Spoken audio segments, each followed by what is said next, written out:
Mr. President, in my view, the Arab Spring is telling two important lessons.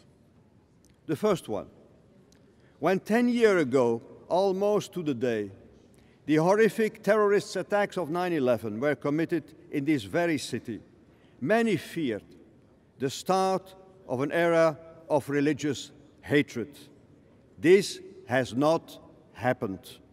The people in the streets of Tunis, Cairo, Benghazi, and across the Arab world aspire to dignity, jobs, equal opportunities, social justice, and democracy. We witnessed no extremism, nor a so-called clash of civilizations, but an episode in the fight for freedom and for justice. And these should remain the overriding objectives for the future. And the second lesson, a political system which does not allow for peaceful change will remain weak at heart. And we praise, therefore, the leaders that are taking courageous steps towards positive change.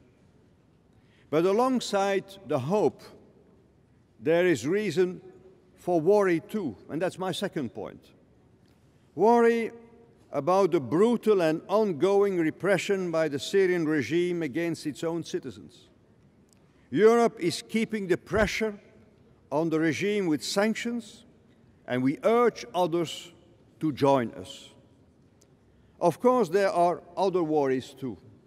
Worry about the famine in Somalia, where thousands of children have died and many more are at risk, and where we must act decisively.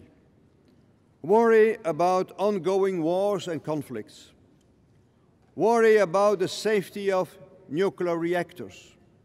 Worry about nuclear proliferation and the behavior of the Iranian and North Korean leadership.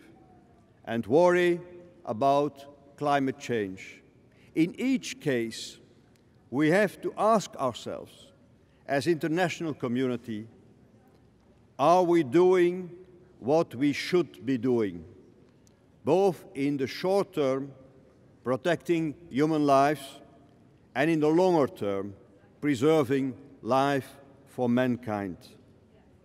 Mr. President, faced with these realities of hope and worry in the world, the European Union takes up its responsibility, and that's my third point.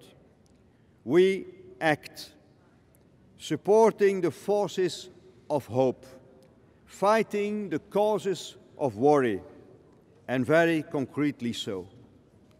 Fighting the causes of worry with means and money. The European Union is the world's largest donor of development aid and a major donor of climate finance for the poorest countries.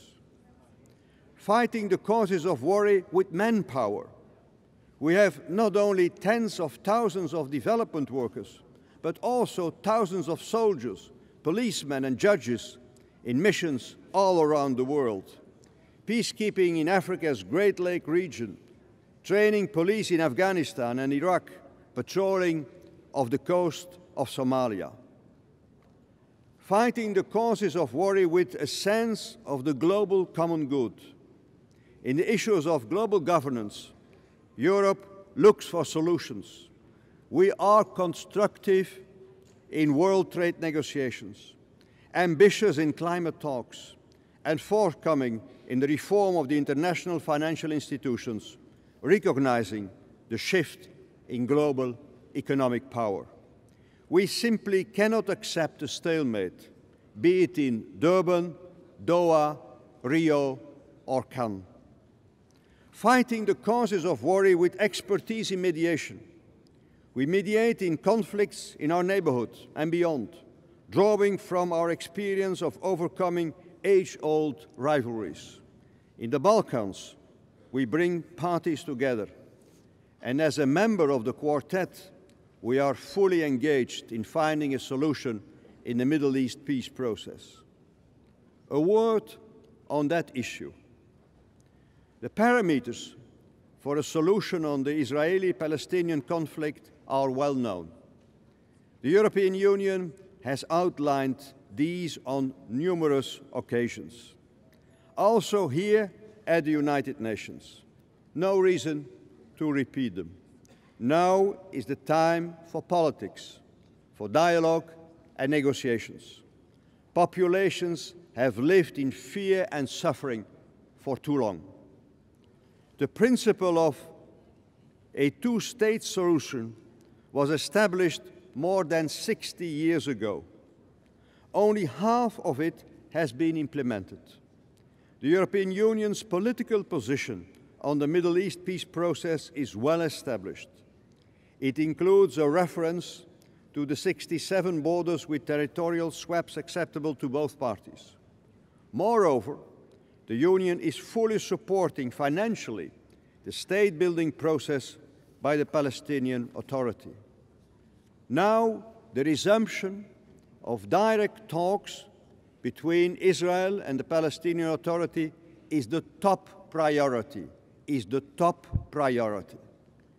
The legitimate aspirations of both the Palestinian and Israeli peoples for peace, safety and statehood must be fulfilled, with an agreement that will lead to the existence of two states living side by side in peace and security, and therefore including Israel's legitimate security needs and the Palestinians' desire to end the occupation. And that's why I say to the leaders on both sides, the time to act is now. There are political risks, but you need to take them, just like some of your predecessors did, with the view of offering a better and safer future to your communities. The status quo is no option. The wind of change across the entire region should help you to get out of the impasses. And I say to the leaders on both sides, history is a severe judge for short-sightedness. Over time, it only rewards political courage and statesmanship. From the European experience, we can tell you a lasting compromise is grounded on mutual sacrifice and trust.